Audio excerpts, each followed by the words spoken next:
Olá, igreja, amigos, bom dia. Bom dia. Eu me chamo Paulo, essa é minha família, minha esposa Juliana, nosso filho Lucas. Nós somos a Igreja de Cristo Internacional do Rio de Janeiro e nós estamos aqui para dar as boas-vindas a todos vocês nesse culto de adoração ao nosso Deus. Eu vou pedir ao Lucas que leia o versículo 4 do Salmo 70 e a Juliana vai dar continuidade. Que fiquem alegres e contentes todos os que te adoram, e que os que são gratos pela tua ajuda digam sempre: como Deus é grande. Amém. Amém. Então, como seus adoradores, que estejamos alegres nesse culto de adoração a Deus e que a nossa gratidão por tudo que Ele tem nos dado anuncie a sua grandeza. Vamos orar. Amém. Querido Deus e Pai, que privilégio, Senhor, podermos sermos os seus adoradores, podermos anunciar, Pai, a sua grandeza diante de tantas coisas, Pai, que temos recebido do Senhor, Pai. Muito obrigada, Senhor, por esse culto. Eu oro tanto por cada um dos nossos amigos que estão aqui, participando conosco desse culto. Pai, que cada um deles, Pai, também possa experimentar dessa alegria, Pai, que é ser um adorador do Senhor, Pai. Amém. Eu oro que o Senhor aceite o nosso louvor, a nossa adoração, Pai, que chegue até o Senhor, Pai, como um cheiro suave e agradável. Amém. Obrigada por tudo, te oramos, em nome de Jesus. Amém. Amém. Um ótimo culto a todos e um excelente dia.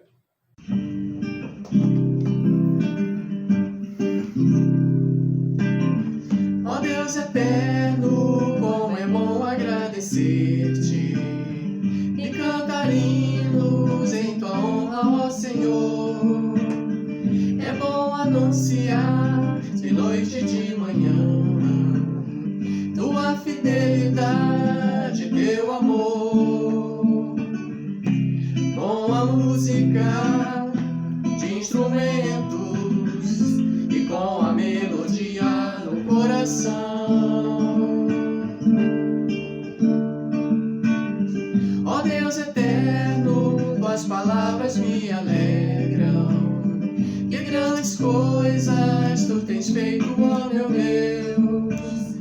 Como é difícil entender seus pensamentos.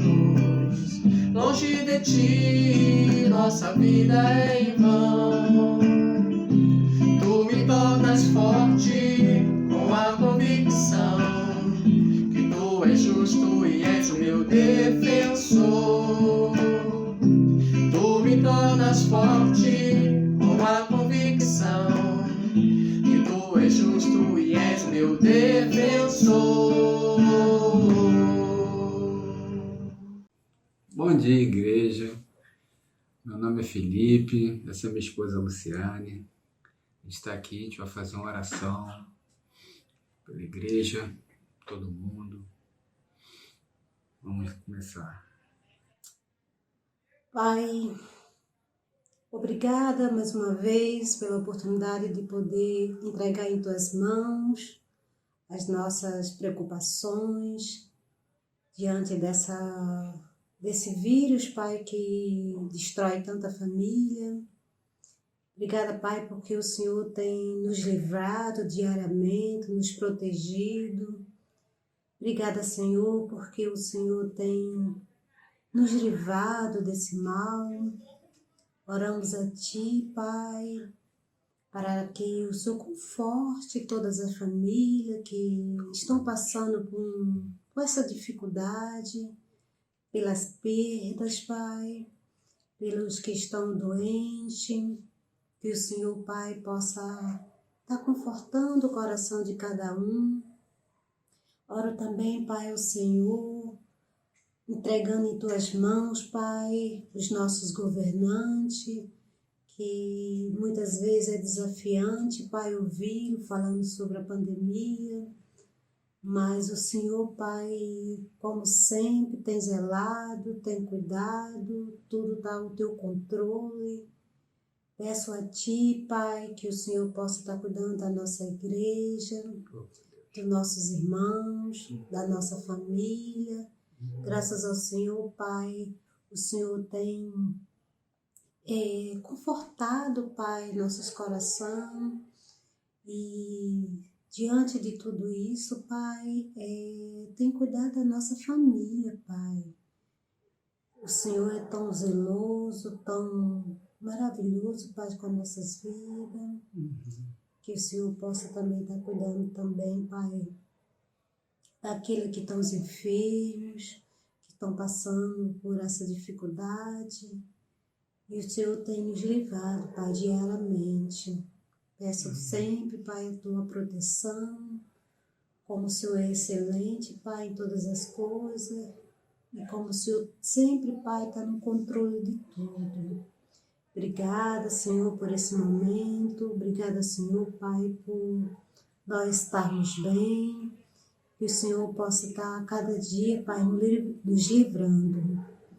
Obrigada, Senhor, por tudo. Em nome do Filho amado, que eu te oro muito grata, Pai. Amém. Amém, Deus. Eu quero continuar aqui, Pai, debaixo da sua presença. Pai, é uma honra e privilégio estar aqui orando ao Senhor, Pai. Senhor Deus, que nunca perde, Pai, o controle de nada. Nada disso, Pai, que está acontecendo no mundo, aqui no Brasil, nada disso, Pai, sai do seu controle, Deus. O Senhor permite, mas, Pai, o Senhor também protege, o Senhor guarda. Deus, eu oro, Pai, toda a igreja, não só no Brasil, mas no mundo inteiro, Pai, que o Senhor cuide. Cada irmão, cada irmã, Pai, cada filho seu, Deus. Não só a saúde, mas também nas finanças, Pai. Só não deixe ninguém passar dificuldade. Oro, Pai, que nesse mundo, Pai, tanta gente está sofrendo, Pai. Só possa, Pai, consolar, Pai, pessoas que perderam seus familiares. Pai, eu sei como é a dor, eu trabalho em um hospital, Pai, eu vejo, Pai, eu vi de perto, Pai, famílias chorando, porque perderam entes queridos, assim, de forma tão repentina, Pai. Isso no mundo inteiro tem acontecido. O Senhor console, Pai, o coração de cada um, Deus. Eu peço ao Senhor também que a gente, depois disso tudo, Pai, possa sair mais fortalecido. Que, Pai, o Senhor engrandece, Pai, aqueles que confiam no Senhor. Pai, por favor, perdoe nossos pecados. Em nome de Jesus, Pai, eu lhe oro muito grato. Amém. Amém. Muito obrigado a todos.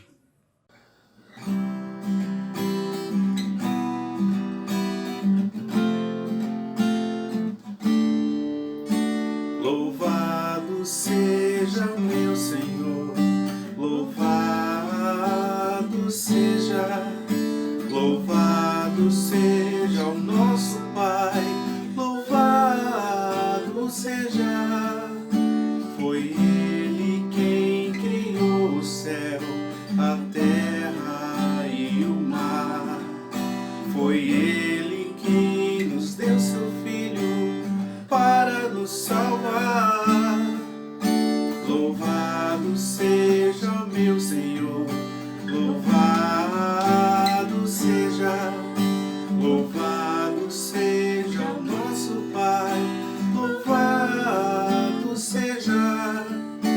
É símbolo de puro amor, de graça e de luz. Glória a Deus, o Salvador, cantemos a Jesus. Louvado seja meu Senhor, louvado seja o nosso Pai, louvado seja. Não restarão feridas diante do Senhor, pois Ele é a luz que brilha e apaga toda dor.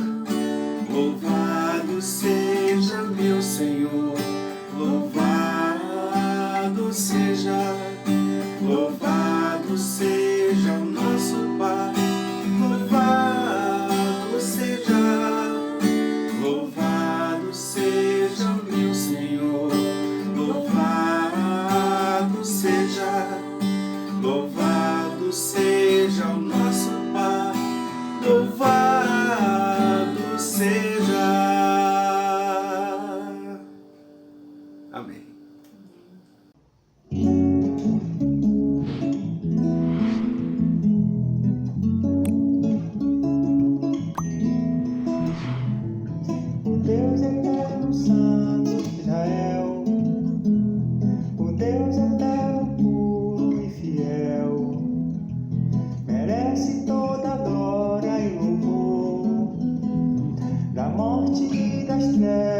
salvou.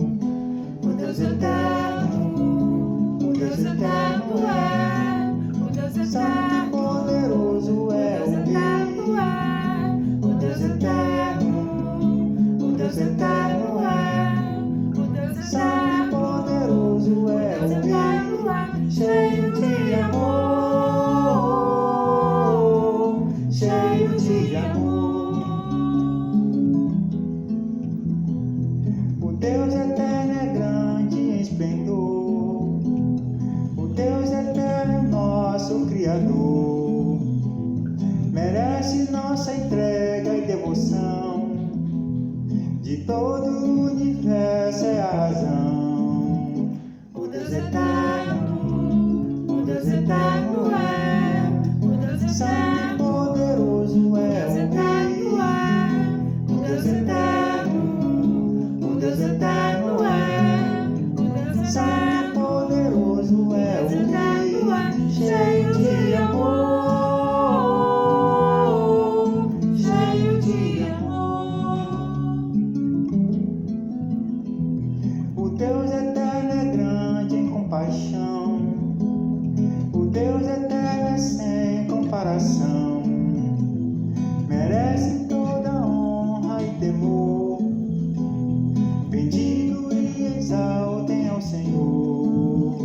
O Deus eterno, o Deus eterno é, o Deus eterno e poderoso é o Rei.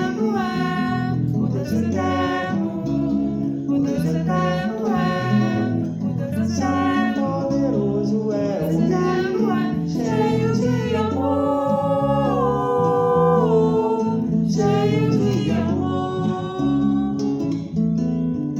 cheio de amor, cheio de amor,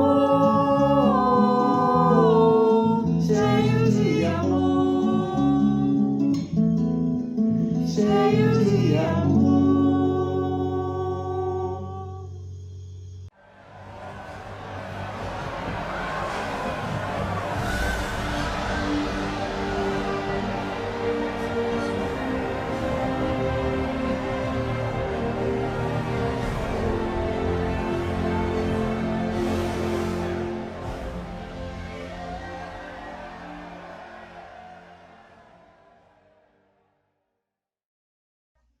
Bom dia, irmãos. Meu nome é Samuel, eu faço parte da Igreja de Cristo Internacional do Rio de Janeiro e esse é o momento do nosso sermão. A gente vai continuar falando de Efésios 6 sobre a armadura de Deus, em especial vamos falar sobre o capacete da salvação. Mas antes de começar, eu queria contar uma história que retrata muito sobre o que essa escritura fala. É a história de um filme, na verdade é uma cena de um filme, que me chama muita atenção. Se você não gosta de spoiler, eu vou tentar não contar exatamente o filme, mas essa cena específica chama muito a minha atenção. Esse filme chama-se Os Intocáveis, eu vi há muito tempo atrás. Ele conta a história de um policial que tenta prender um bandido, que é um traficante de bebidas nos Estados Unidos, na verdade é um gangster, conhecido como Al Capone. Então, provavelmente você já ouviu falar sobre a história do Al Capone, mas esse policial chamava-se Eliot Ness, no filme é o Kevin Costner que faz ele, e ele junta uma equipe e ele tenta prender esse bandido, esse criminoso que é o Al Capone. Todo mundo sabia que ele contrabandeava a bebida, que ele era o nome responsável por trás de todo o tráfico de bebidas, mas ninguém conseguia associar nada a ele, ninguém conseguia provar nada, porque as pessoas tinham medo ou porque ele conseguia fazer algum esquema que impedia que as pessoas chegassem até o nome dele para que ele fosse preso. E o que esse Eliot Ness faz é tentar prender o Al Capone junto a uma equipe, e eles no começo começam a ter muitas derrotas, né? Algumas até se tornam motivo de piada. Eles iam tentar apreender uma mercadoria, bebidas, e eles acabam aprendendo uma outra coisa que não era bebidas, e todo mundo faz deles chacota e tal, mas eles continuam investigando, eles continuam trabalhando, e eles conseguem chegar ao fio das coisas, eles conseguem pegar pistas importantes, e aí eles começam a aprender grandes carregamentos de bebida, e eles começam a ser notados, né, na imprensa, e eles ganham um apelido. Eles são chamados de os intocáveis, porque eles realmente eram homens íntegros que iam conseguir, no final das contas, pegar esse bandido que era Al Capone. E eles, nesse período, eles começaram a ter uma onda de euforia, de alegria, e acreditavam que, no final das contas, eles iam prender esse bandido. Mas eles começaram também a relaxar. E como Al Capone era um bandido perigoso e muito astuto, ele armou uma cilada, ele fez um esquema para conseguir deixar um dos policiais sozinhos. E quando ele estava sozinho, esse policial, um dos capangas do Al Capone mata esse agente policial. E na verdade é uma cena que acontece no elevador. E o que eu acho interessante é que o capanga escreve na parede do elevador, com o sangue do agente e de outra vítima que estava no local, ele escreve tocáveis. E isso deixa toda a equipe bem desanimada, triste, frustrada, porque eles não imaginavam que eles iam ter esse tipo de guerra, esse tipo de batalha, que com essa... Talvez eles até esperassem, mas eles, por conta daquele momento bom, eles não achavam que aquilo poderia acontecer naquele momento. Mas aconteceu e ele escreveu na parede com o sangue da vítima tocáveis. E isso deixou eles bem frustrados, né? E eu acho que assim, isso tem tudo a ver com a passagem de Efésios, que a gente lê sobre a batalha espiritual e a armadura de Deus, e sobre a nossa luta, porque o nosso inimigo, ele está mais perto de nós do que a gente pode imaginar. E ainda que Deus nos proteja e que Ele tem o poder sobre todas as coisas, a gente com certeza vai sentir a pressão da batalha. Em alguns momentos a gente vai sentir a dor do inimigo tocando em coisas importantes de nós. Então essa cena desse filme me faz lembrar muito o que fala essa passagem. Eu queria ler com vocês. Você pode pegar sua Bíblia, Efésios 6, do 10 ao 20, a gente vai ler. E a gente vai estar também passando aqui na TV, no seu celular, aqui na tela vai aparecer a escritura que nós vamos estar lendo. A gente vai ler na NVI, então pode pegar a sua Bíblia, Efésios 6, a partir do verso 10 até o verso 20. Vamos ler. Finalmente, fortaleçam-se no Senhor e no seu forte poder. Vistam toda a armadura de Deus, para poderem ficar firmes contra as ciladas do diabo. Pois a nossa luta não é contra seres humanos, mas contra os poderes e autoridades, contra os dominadores deste mundo de trevas, contra as forças espirituais do mal nas regiões celestiais. Por isso, vistam toda a armadura de Deus, para que possam resistir ao dia mau e permanecer inabaláveis depois de terem feito tudo. Assim, mantenham-se firmes, cingindo-se com o cinto da verdade, vestindo a couraça da justiça e tendo os pés calçados com a prontidão do evangelho da paz. Além disso, usem o escudo da fé, com o qual vocês poderão apagar todas as setas inflamadas do maligno. Usem o capacete da salvação e a espada do Espírito, que é a palavra de Deus. Orem no Espírito em todas as ocasiões, com toda oração e súplica. Tendo isso em mente, estejam atentos e perseverem na oração por todos os santos. Orem também por mim, para que quando eu falar, seja-me dada a mensagem, a fim de que destemidamente torne conhecido o mistério do Evangelho, pelo qual sou embaixador, preso em correntes. Orem para que, permanecendo nele, eu fale com coragem, como me cumpre fazer. Amém, irmãos. Vamos orar. Deus eterno, Pai, queremos nos colocar diante do Senhor aqui em adoração e reconhecer, Pai, a Tua santidade e o Teu poder. Queremos agradecer pelas verdades que existem na Tua palavra e pedimos para que possamos aprender com ela, que o Teu Espírito Santo abra os nossos corações para a mensagem que o Senhor nos traz essa manhã. Eu oro, Pai, para que possamos entender como nós somos parecidos com os irmãos em Éfeso e as irmãs em Éfeso, que estavam numa batalha espiritual contra o diabo, assim como nós estamos, que podiam, Deus, negligenciar, podiam, Deus, desanimar, assim como nós podemos, Pai. Então eu oro para que a gente entenda como nós somos como eles e como as preocupações que Paulo tinha com essas pessoas. O Senhor o colocou nas Escrituras, porque assim como ele se preocupava de eles estarem fortes, o Senhor nos preocupa que também nós estejamos fortes no Senhor, Pai. Eu oro porque eu sei que o dia mal vai vir.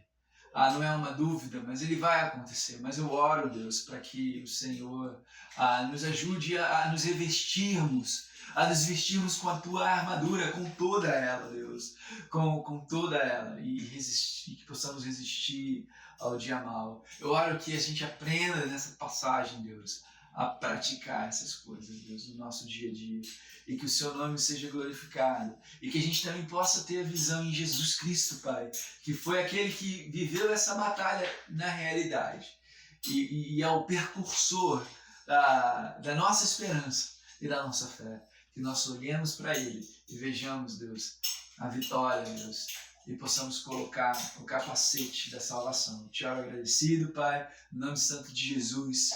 Amém. Amém. Irmãos, o primeiro ponto que eu quero fazer aqui com vocês é que o capacete é parte da armadura. Quando a gente lê essa escritura, a gente vê Paulo falando algumas coisas chaves logo no começo, nos versículos 10 a 13. Ele fala finalmente. É como se ele estivesse falando para os irmãos, olha, eu falei de várias coisas aqui, mas presta atenção nesse final. Está no final, mas não é menos importante. Mas é importante, bastante importante. Prestem atenção. Finalmente ele fala para os irmãos em Éfeso, sejam fortes, porque a batalha é intensa, sejam fortes. E de onde vem essa força? Essa força vem de Jesus, vem do Senhor. Sejam fortes no Senhor e no seu forte poder. Sabe, em Efésios, Paulo fala que o mesmo poder que ressuscitou Jesus Cristo dos mortos atua em nós. Mas a gente precisa ir até o Senhor Jesus e clamar e pedir por essa força, porque ela está em nós, ela atua em nós, mas ela vem de Jesus. Então a gente precisa ir para Ele. Então, finalmente, irmãos, sejam fortes no Senhor. Não em vocês mesmos, mas no Senhor. A nossa força vem de Deus. O poder de Jesus atua em nós. Nós somos frágeis, mas quando Jesus está em nós, nós somos fortes. E aí ele fala, coloquem toda a armadura de Deus. A palavra grega para a armadura de Deus é panoplia. E apesar de no português a gente usar um termo toda a armadura, são 3 palavras, no grego é uma só, é a vestimenta de guerra. Então, quando Paulo fala vistam toda a armadura, é para a gente vestir tudo, irmãos. Não é para a gente colocar o capacete e a espada e ir de bermuda e camiseta para a guerra. Ninguém faz isso. Nós estamos em guerra contra um inimigo muito poderoso. Então a gente precisa de todas as peças, todos os elementos da armadura de Deus. A gente fez uma série aqui dividindo, né, o cinto da verdade, a couraça da justiça, o escudo da fé, o capacete da salvação. E assim, calçado na prontidão do Evangelho da Paz. Sim, a armadura tem vários elementos, mas a gente precisa de todos eles. E às vezes a gente vê uma pessoa fazendo uma peça, outra pessoa, aí a gente tem a tendência, talvez isso aqui é mais importante que aquilo ali. Não, toda a armadura é importante. E o capacete da salvação é parte da armadura. Então Paulo está falando, irmãos, coloquem toda a armadura de Deus, porque o nosso inimigo é poderoso e ele não descansa. Talvez você tenha sido exitoso, mas por algum tempo na sua vida cristã, mas não se engane, Porque o inimigo ataca e você precisa defender todo o seu corpo e estar na batalha com toda a armadura. E o inimigo ele é ardiloso, ele é astuto, ele vai atacar cada um de nós. Na verdade, a Bíblia fala sobre o nosso inimigo, que é o diabo, os poderes espirituais do mal nas regiões celestiais, e ele fala que o inimigo ele tem ciladas, né? Ele tem métodos, ele vai atacar em coisas específicas para nós, nós somos mais vulneráveis. Ele realmente vai chegar perto de você, e eu não posso te garantir que você não vai sentir nada, porque a intensidade da batalha vai ser sentida por você, porque o nosso inimigo é poderoso e ele vai estar perto. A gente não tem uma luta como a gente vê, né, as guerras. Hoje a gente tem armas de fogo, mas naquela época a luta era corporal, era muito cara a cara, e o nosso inimigo vai estar perto da gente, muito perto da gente. Às vezes ele vai atacar a gente em situações dentro da nossa própria casa e da nossa própria família. Às vezes ele vai atacar a gente em situações que vão acontecer dentro da igreja, dentro da nossa comunidade cristã, às vezes no nosso trabalho. Mas a verdade é que a gente vai estar perto desse inimigo e a gente vai sentir o calor, e isso não vai ser agradável para nós, é difícil mesmo. Então, irmão, vista toda a armadura de Deus. E o capacete é parte da armadura. O primeiro ponto que eu queria fazer com você é que o capacete é parte da armadura. E o capacete é para proteger. O segundo ponto, o capacete é para proteger a nossa mente. O capacete é para proteger a nossa mente. Como é que era o capacete na época de Paulo, na época que ele escreveu a carta aos Éfesos? O capacete é um capacete feito de couro, né, tratado para ele ficar mais endurecido, e eles colocavam pequenos pedaços de metal nesse capacete, né, para caso tivesse alguma pancada de alguma arma na cabeça, o impacto poder ser absorvido. Então ela tinha pequenos pedacinhos de metal, né, em cima daquele couro, e na parte de cima tinha como se fosse uma crina de cavalo, né, pelos, né, que eles colocavam, né. Tinha a intenção de ficar mais bonito o capacete, né, tinha aquela questão estética, mas também quando você tem alguma coisa que faz com que a sua estatura pareça maior, isso intimida um pouco mais o adversário, né? Então é assim que era o capacete, né? Mas qual que é a ideia dessa peça da armadura, né? O capacete ele protege a cabeça, né? E a gente viu, né, que às vezes a gente pode ter algumas lutas contra Satanás, algumas lutas espirituais, por conta de uma dúvida que nós temos, ou por conta de alguma emoção negativa que nós temos, e isso são lutas. Mas a ideia do capacete, ela, pelo menos enquanto eu venho estudando sobre o significado desse capacete, em outros autores, a ideia do capacete da salvação não tem a ver tanto com lutas específicas ou com situações pontuais, mas o capacete tem a ver com a nossa postura, com a vida cristã como um todo. Com o passar do tempo, com a batalha, com a intensidade da luta, a gente pode desanimar. Às vezes a gente pode ficar eufóricos porque a gente está tendo lutas e ter o descuido de não vestir a armadura, ou de não achar que o nosso inimigo é tão poderoso quanto ele é. E às vezes a gente pode também ver tantas situações que a gente tem lutado, que a gente desanima. E a gente fica pensando, poxa, de novo essa ideia de perdoar alguém, de novo essa ideia de dar todo o meu coração para servir a Deus. Eu estou cansado dessa vida, eu estou cansado disso tudo. Eu quero, sabe, não vale mais a pena, sabe? O capacete da salvação, ele tem a ver com a gente lutar contra esse tipo de pensamento que vem na nossa mente. E como que nós lutamos contra esse pensamento? E é o meu terceiro ponto, que o capacete nos dá esperança. Se a gente for lá em 1 Tessalonicenses, capítulo 5, versículo 8, diz o seguinte: nós, porém, que somos do dia, sejamos sóbrios, vestindo a couraça da fé e do amor, e o capacete da esperança da salvação. O capacete nos dá esperança. O capacete da esperança. O livro de Efésios é um livro muito interessante, porque existem mais de 30 afirmações a respeito de quem nós somos em Cristo. O que Deus fez por nós em Cristo. Que Ele nos escolheu antes da criação do mundo. Que Ele derramou sua graça sobre nós. Sabe, tem muitas afirmações no livro de Efésios sobre quem nós somos. E é importante nós lembrarmos dessas coisas.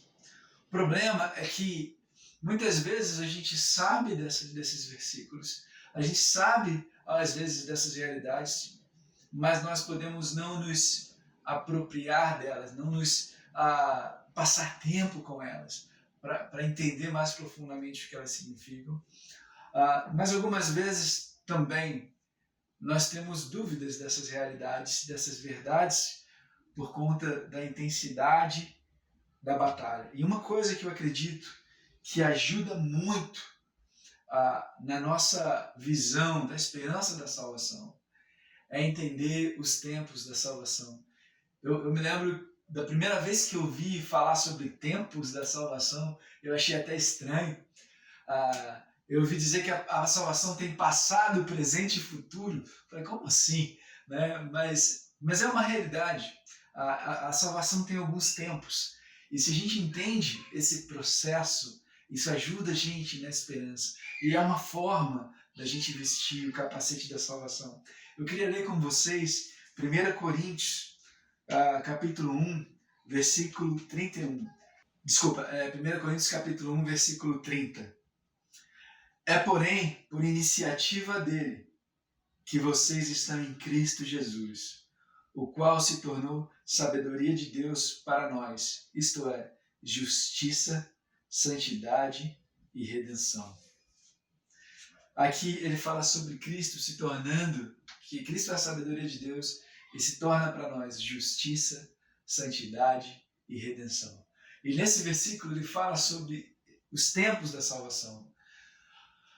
Quando nós viemos à fé, quando nós confiamos em Cristo, entregamos nossa vida para Ele, confiamos no trabalho que Ele fez, em Cristo nós fomos justificados. Justificação é que nossa dívida, o nosso pecado foi pago. Nós nos arrependemos dos nossos pecados, não que isso pague os nossos pecados, por olhar para Jesus e que a quem de fato pagou nossos pecados na cruz e disse para Deus, está pago. Então Cristo é a nossa justificação. E a gente fala sobre isso como um passado. Para quem está na fé, é como um passado que aconteceu. Não que a gente não lembre disso a cada dia, mas Cristo perdoou os nossos pecados e nos justificou. Mas ao mesmo tempo, a nossa salvação, ela, a cada dia acontece, porque o Espírito Santo, né, um agente de Deus, trabalha para que cada dia nós nos tornemos mais parecidos com Jesus. E esse se chama santificação. É o nosso dia a dia. E um dia, meus irmãos, e eu sonho com isso, um dia a gente não vai estar mais nesse processo de santificação, de transformação.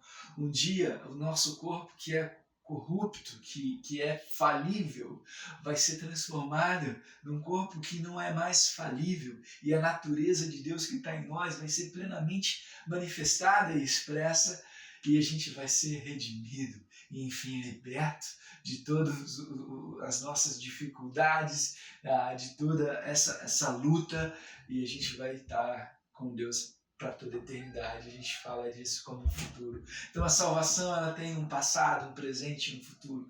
E quando a gente lembra disso, eu acredito que isso nos dá esperança, isso nos ajuda de que as coisas vão acabar bem. Irmãos, eu quero que você se lembre que tem uma guerra na sua mente. Mas uma coisa que me dá muita esperança é saber que Jesus participou dessa batalha espiritual. Jesus teve uma luta face a face com o inimigo das nossas almas. Jesus sofreu fisicamente na cruz. Jesus sofreu tendo seus amigos o abandonando e os líderes religiosos zombando dele quando ele estava na cruz. E o ápice do seu sofrimento foi quando ele carregou todos os pecados, os meus pecados, os seus pecados, e foi separado de Deus e esmagado por Deus como justiça, como uma ação de justiça para que os nossos pecados fossem pagos. E sabe, Jesus podia sim pensar, olha, isso tudo aqui não vale a pena. Para que eu estou passando por todo esse sofrimento? Para que eu estou passando por toda essa luta? Mas Jesus, ele decidiu vestir o capacete da salvação e nos colocou à nossa frente um exemplo de fé e de esperança. Eu queria ler com vocês Hebreus capítulo 12, no versículo 2. Essa escritura me chama muita atenção sobre como Jesus colocou o capacete da salvação. Hebreus 12, verso 2. Tendo os olhos fitos em Jesus, autor e consumador da nossa fé. Ele, pela alegria que lhe fora proposta, suportou a cruz, desprezando a vergonha, e assentou-se à direita do trono de Deus. Irmãos, Jesus suportou a vergonha, pensando na alegria que ia ser proposta. Jesus passou por tudo, lembrando que o plano de Deus é perfeito e que a salvação viria, e que ele ia ser ressuscitado, e que ele estaria à direita de Deus. Os nossos sofrimentos momentâneos não se comparam ao peso da glória que nós receberemos. Irmãos, a luta pela fé cristã vale a pena, todo esforço vale a pena. E a nossa vida é curta, irmãos. Mas a eternidade é incomparável. E vale a pena a gente lutar e continuar firme. Então, meu irmão, coloque o capacete da salvação, o capacete da esperança. Vista toda a armadura de Deus. Proteja a sua mente com a esperança do capacete da salvação. Meu irmão, esperança tem a ver com a gente ver coisas que a gente não conseguiria ver. Tem uma história de uma nadadora que queria fazer uma travessia e ela percorreu quase todo o percurso até o final da travessia. Faltavam alguns metros para ela terminar a travessia, mas estava com uma neblina e ela não conseguiu ver que só faltavam alguns metros para terminar, e ela desistiu de completar a travessia, porque ela não viu a terra que estava próxima para chegar. Mas nós podemos enxergar à frente, porque Jesus foi à nossa frente, e por isso nós podemos ter esperança. Irmão, vista o capacete da esperança da salvação. Irmãos, nesse período de pandemia, muitos de nós têm passado mais tempo em casa. E eu tenho conversado com alguns amigos meus. Tem um amigo meu que é advogado, ele falou que a taxa de divórcios aumentou muito durante esse período. Que as denúncias de violência doméstica, situações com filhos, têm aumentado muito. Talvez por conta da tensão, mas talvez você, irmão, tenha passado alguns momentos desafiantes. Talvez porque a tensão de ter sua vida financeira mexida durante esse período tenha afetado você. Talvez porque você, irmão, você, irmã, está passando mais tempo em casa com seu marido, com sua esposa ou com seus filhos, e você vê como que os pecados dele mexem contigo. E eu queria pedir uma coisa para você, meu irmão. Lembra de quem você é. Em Cristo. Nós somos pecadores, mas em Cristo nós somos novas criaturas. E luta a batalha, porque os nossos inimigos não são as pessoas que estão ao nosso redor, mas é o diabo. A luta acontece no seu coração. Então se reveste das verdades da palavra. Leia as passagens de Efésios que falam de quem você é. E lembra de que essa batalha vale a pena. Se revista da armadura de Deus e viva com esperança. Viva com a esperança da salvação, porque nossa batalha vale a pena, para que nós possamos passar a eternidade ao lado de Deus. Eu queria fazer mais uma oração e que a gente pudesse refletir na esperança da salvação e no que Cristo fez por nós, para que a gente possamos ter o momento da nossa ceia. Pai, eu quero orar ao Senhor agradecido por Jesus ter ido à nossa frente e ter nos ensinado o significado da esperança da salvação. A batalha nunca foi intensa quanto foi com Cristo. Nós não passamos por um décimo do que Jesus passou. Nós não conseguimos mensurar, medir o quanto foi, o quanto Cristo carregou por nós, o quanto Ele lutou por nós. Mas Ele tinha Deus diante dele, uma alegria que foi proposta de que Ele estaria com o Senhor à tua direita. E Deus, Ele suportou. E eu oro para que nós também passemos por cada uma dessas coisas. Eu oro que a gente possa lidar com nossos pecados, com nossos orgulhos, com as nossas frustrações e ter uma postura diante da fé de resistir ao diabo, resistir à natureza humana, resistir às mentiras do nosso coração e ficar firmes em Cristo, firmes no Senhor. Eu oro por isso, muito agradecido, Pai. Eu oro que o Senhor abençoe também os elementos da ceia. Eu oro pelo pão, que representa o corpo de Cristo, que Ele entregou por nós na cruz, e o suco de uva, que representa o sangue dele derramado por nós, que purifica os nossos pecados. Pai, muito obrigado pela salvação em Cristo. Te oro agradecido em nome de Jesus. Amém.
Olá, irmãos, bom dia a todos, que possamos ter aí um maravilhoso domingo. Gostaria de trazer para nós hoje uma reflexão sobre as ofertas de uma história que, se não todos, né, a maioria de nós já conhecemos, que é a do bom samaritano, que virou até dito popular, né? E essa história, Jesus está falando com os professores da lei, né? Os entendidos, digamos assim, da fé. E quando um deles questiona Jesus, né, querendo pegá-lo em contradição e tentando justificar suas vidas, pergunta quem é o próximo. E é sobre essa reflexão que eu queria trazer hoje, para que possamos depois orarmos e fazermos as nossas ofertas. Vamos ler juntos então Lucas capítulo 10, versículo 29 até o 37. Diz assim: Mas ele, querendo justificar-se, perguntou a Jesus: E quem é o meu próximo? Em resposta, disse Jesus: Um homem descia de Jerusalém para Jericó, quando caiu nas mãos de assaltantes.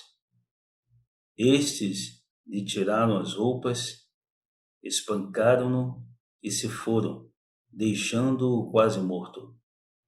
Aconteceu estar descendo pela mesma estrada um sacerdote. Quando viu o homem, passou pelo outro lado. E assim também um levita, quando chegou ao lugar e o viu, passou pelo outro lado.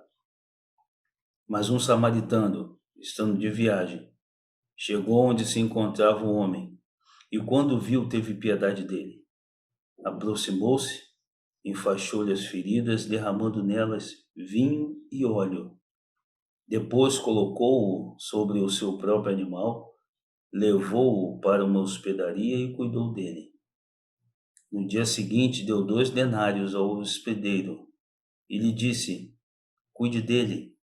Quando eu voltar, lhe pagarei todas as despesas que tiver.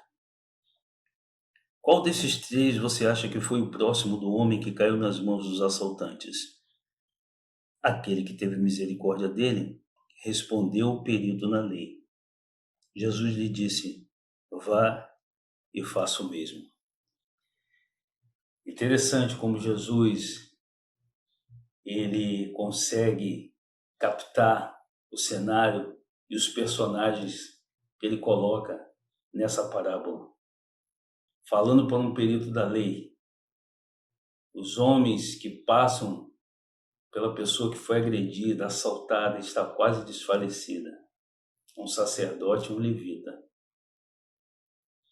E nessa reflexão eu vejo que o samaritano é Jesus. É a pessoa que está ferida, quase morta, somos cada um de nós. Onde Jesus nos pega, cuida de nós com óleo, com vinho, põe seu próprio animal, cuida de nós e nos leva para a hospedaria.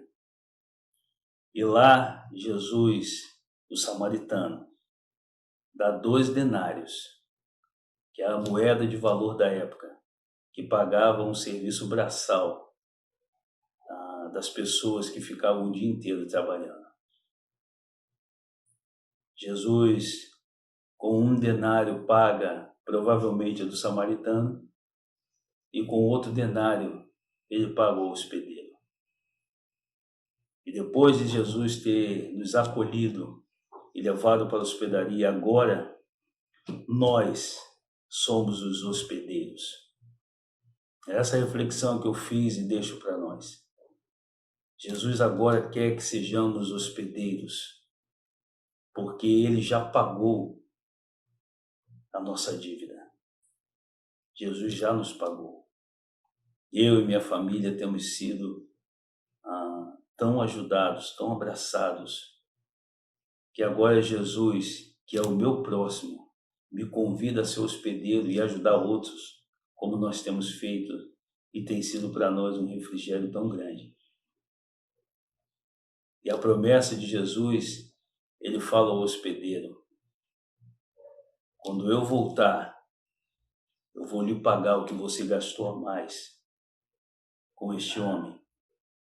Ou seja, todo o trabalho que agora nós que não somos mais o homem ferido, mas somos hospedeiros, Jesus irá pagar por todas as despesas na sua volta.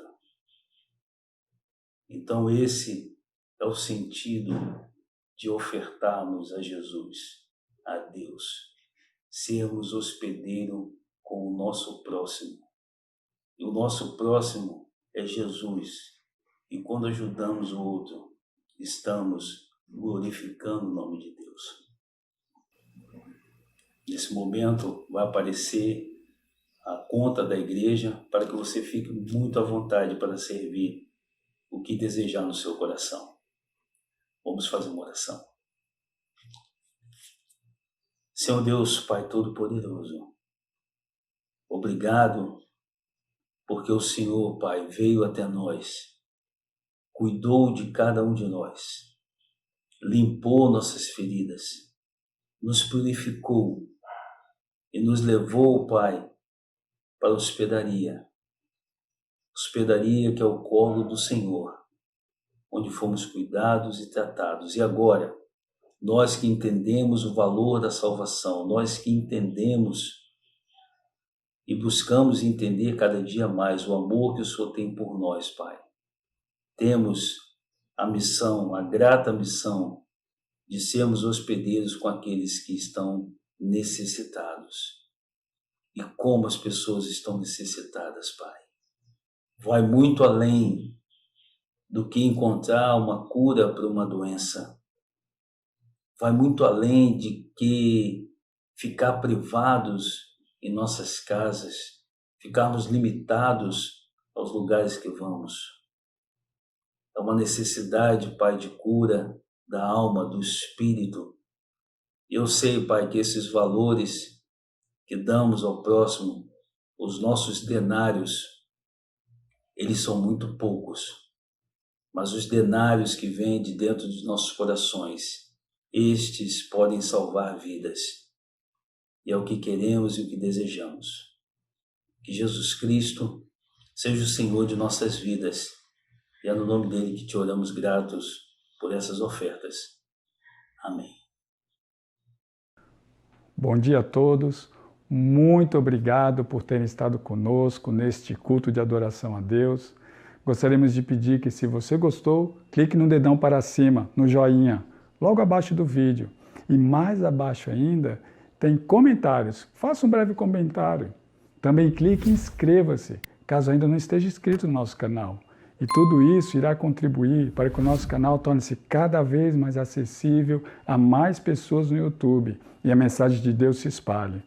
Bem, clicando na setinha ao lado aí, tem um formulário de oração onde você pode pedir suas orações, e um outro é para você que não é membro da nossa comunidade e queira nos conhecer melhor, ou ainda deseja conhecer mais a Deus através da Bíblia.